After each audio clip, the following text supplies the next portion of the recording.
This is the courtroom of law school study helper.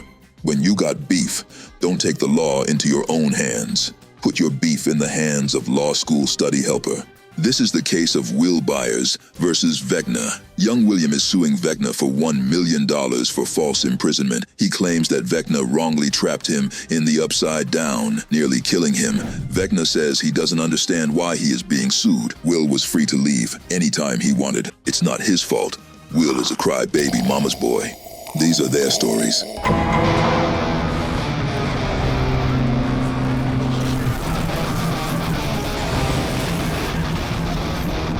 Okay, just so we're all on the same page here. False imprisonment has 5 main elements we need to know. Number 1, it was the defendant's intent to cause the confinement. The defendant's intentional acts caused the confinement to a bounded area. The plaintiff was aware or harmed by the confinement. There were no reasonable means of escape, and there is no legal justification. And Mr. Byers, you are saying you can satisfy all these elements against Vecna in the case you bring before us? Yes, Your Honor. Absolutely. Okay then, tell us your story. Well, Your Honor, to make this easy for the jury, I will break it down element by element so you all can easily see how Vecna is guilty. Ladies and gentlemen of the jury, the first element we must establish is intent. Intent means that the defendant must have intended to confine or restrain the plaintiff. It's important to note that the defendant does not need to have any malice toward the plaintiff or intent to cause harm, just the intent to confine. Vecna acted with a clear purpose to confine me, or at the very least, with knowledge to a substantial certainty that his act would confine me. So, there I was, just doing completely normal innocent kid things, like riding bikes with my best of friends, when Vecna intentionally created the environment and acted purposefully to confine me to the upside down. For example, as you can see, look closely, right there. You can see the lights flicker. We know this means you are around and stalking me like the little perv you are. Further, I saw you following me and I tried to run. You even made me crash my bike. Your Honor, I maintain that there was no intent to imprison Will specifically. The upside down exists naturally, and my influence there is incidental. I did not specifically target Will with the intent to confine him. My actions were part of maintaining the balance of dimensions, not specifically targeting little Will for confinement. Maintaining balance? Let's be real, Vecna, so the jury can see for their own eyes. Here's the clip of you taking me. Nothing about this is careless or incidental. It is only clear and purposeful conduct intended to confine me. Then poof, I am gone. I don't know, man. Looks like it could have happened to anyone. It really does. The arguments regarding intent are compelling. Will, you presented a strong case that Vecna's actions were deliberately aimed at confining you in the upside down. Actions that go beyond just mere carelessness. For that reason, Vecna, based on the evidence, your defense falls short. This whole thing is absurd. My intentions were misunderstood. Too bad. So sad. The first element is satisfied. We will now proceed to the second element. The second element is that the plaintiff must have been confined or restrained to a bounded area. The essence of the tort is the restraint of the plaintiff's freedom of movement. However, not all restraints on one's freedom of movement constitute confinement. Let's see what they say. Mr. William, will you please present your argument? Why, yes, Your Honor. Vecna confined me to the boundaries of the upside down and forced me to remain inside the upside down against my will. No pun intended. Objection, Your Honor. I have something to say. Not really how objections work, but okay.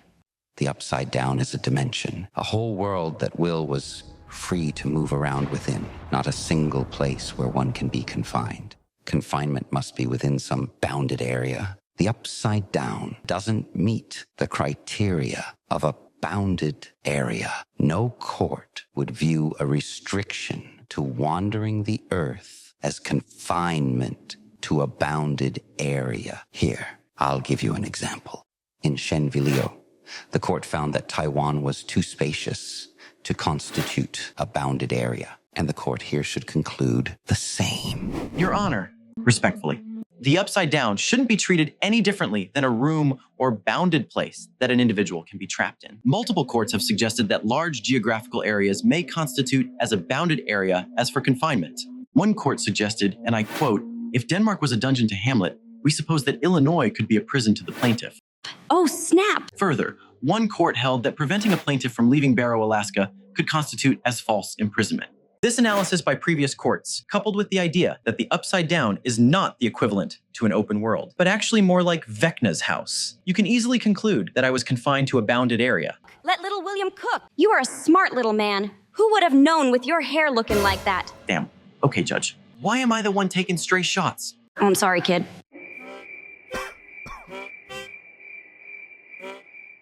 Anyways, the second element is satisfied. Let's continue to the third element. Ugh, idiots. The third element is that the plaintiff must be aware of the confinement or harm by it. If a person is confined but is completely unaware and suffers no harm, there's typically no liability for false imprisonment. Of course, I was fully aware that I was trapped in the Upside Down. How could I not be? I question the awareness aspect. In the Upside Down, perception is altered. Can we be sure Will was fully aware? Plus, all he did in the Upside Down is sleep. Like right here, and here again. Just taking a little snooze. Ravioli. I mean, come on. In this one, he doesn't even know where he is. Where am I? Absolutely clueless. But that's none of my business. I knew exactly what was happening. I communicated through lights on numerous occasions. Will, are you here? I communicated with people in the real world several times while I was in the Upside Down. I tried escaping to get back home many times. Plus, I'm curious why you didn't show the full context of those clips. Let me do it for you. See, no confusion, no questioning. I'm just happy to be back home and able to see my family. You're safe. Jonathan. We missed you. Wow, what a tearjerker. We really missed you. And this one. She's coming for you.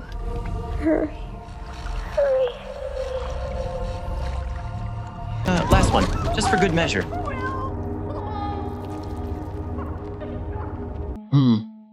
That seems like someone who is highly aware of what is going on. But if you want to play this game Vecna, even if I somehow wasn't aware I was in the Upside Down, I could satisfy this element by showing I was harmed. And boy, oh boy, was I harmed. Both physically and mentally. Either way, Vecna, you're screwed. I have to agree with young William here. The third element is satisfied. Moving on.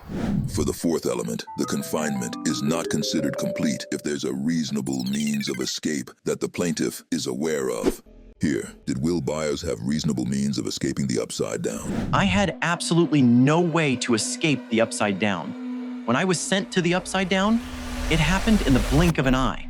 I tried to escape on numerous occasions, but with little to no avail. Every path was blocked by monsters, creatures, or barriers. I had to hide most of the time because if I moved, I feared death.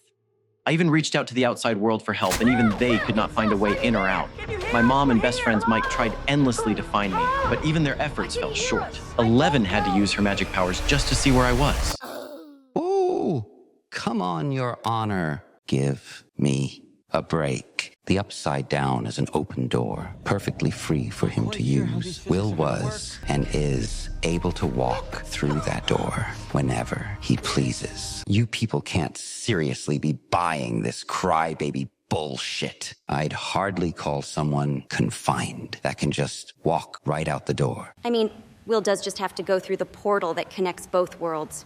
However, a lot of those plot points weren't developed until the later seasons, so I don't think they should count against young William here. Nonetheless, there are countless scenes showing young William, his friends, and his mother attempting and failing to find one another. Additionally, the countless scary monsters, creatures, and all-around death lurking behind every corner in the Upside Down makes it an even harder task. Especially for such a young boy, such as William here. Remember, it is only reasonable means of escape, and no matter how you shape it, nothing about what William would need to do to escape would be considered reasonable. Do you think so? Do you? Huh, I didn't think so. It's not looking good for you, Mr. Vecna. Let's go to our last main issue, no legal justification. Many false imprisonment cases turn on whether the defendant had a privilege to commit acts that otherwise constitute false imprisonment. The three most common privileges asserted in false imprisonment cases are consent, the privilege to detain a customer to investigate apparent shoplifting, and the privilege to arrest. Let's see what Vecna can come up with here. Well, Vecna, are there any defenses you would like to assert? Why, yes, Your Honor. In matter of fact, there is. Assuming it is futile to argue that Will consented to being in the Upside Down, I'd like to make the argument that I am a god of sorts, of the upside down. I am the enforcer.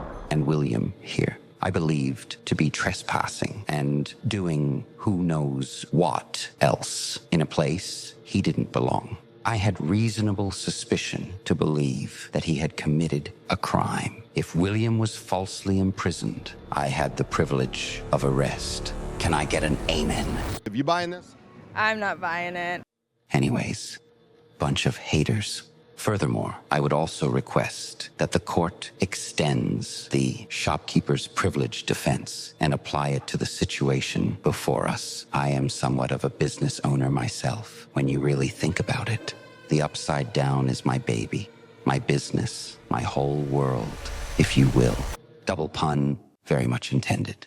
I merely detained William because I suspected him of stealing from my store. I had reasonable belief that a potential crime had taken place. William's detention in the upside down was limited to the time necessary for a reasonable investigation. Now I know what you are thinking. William had to be there for weeks. That isn't limited or reasonable. Blah, blah, blah. But it is for this situation. The upside down is vast. It required a lot of due diligence to figure out what was going on. What? You don't want people to do their proper due diligence? I mean, he didn't even miss any school time. Are you serious right now? Don't worry, young William. Don't waste your breath. I got this. I have a lot of questions. Number one, how dare you? You know what, Vecna? I think I have the perfect clip to summarize what you have done here in court today. What you just said is one of the most insanely idiotic things I have ever heard. At no point in your rambling, incoherent response were you even close to anything that could be considered a rational thought. Everyone in this room is now dumber for having listened to it. I award you no points, and may God have mercy on your soul. I see your point. Okay. A simple wrong would have done just fine.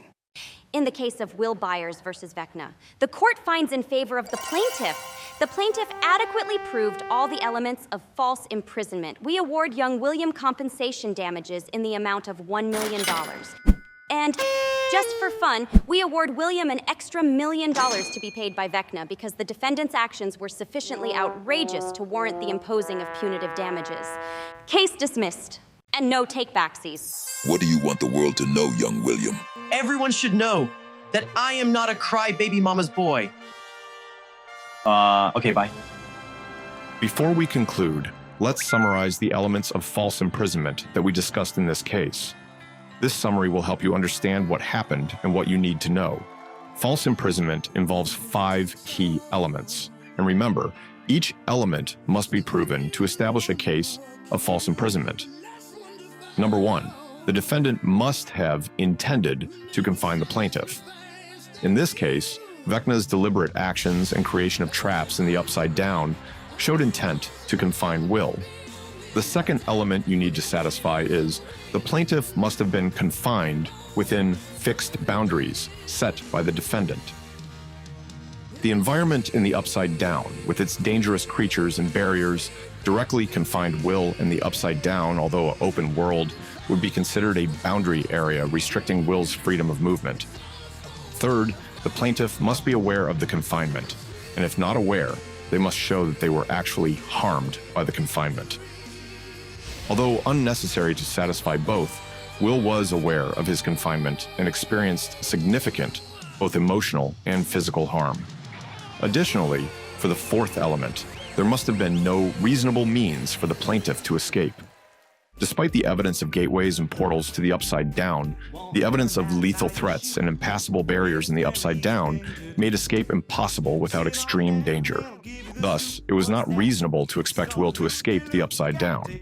And lastly, the confinement must be without legal justification.